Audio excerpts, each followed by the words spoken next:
ছাত্রলীগ নেত্রীর video viral.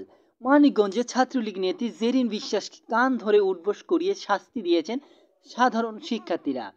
পরে তাকে সোপর্দ করা হয়েছে পুলিশের কাছে। তার বিরুদ্ধে থানায় চাঁদাবাজি মামলা রয়েছে। বৃহস্পতিবার 15 আগস্ট ভোরে ছাত্রলীগের এই নেত্রী একটি ভিডিও নেট দুনিয়ায় ভাইরাল হয়। এর আগে বৃহস্পতিবার 14 আগস্ট দুপুরে সরকারি দেবেন্দ্র কলেজ এই ঘটনা ঘটে।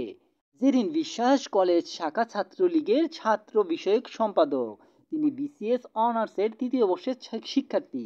বৈষম্য বিরোধী ছাত্র আন্দোলনের জেলার অন্যতম সমন্বয়ক ফরিদ হোসেন ও কলেজ ছাত্রী আসমানী নূর জানান, ছাত্রলীগ নেত্রী জেরিন আওয়ামী লীগের ক্ষমতার সময় ওয়াইফাই বিল, সংগঠন খরচ, ব্যানার বানানো, লিফলেট বিলি, মিছিলের খরচ সহ নানা খাতে সাধারণ শিক্ষার্থীদের কাছ থেকে জোর করে চাঁদা আদায় করতেন।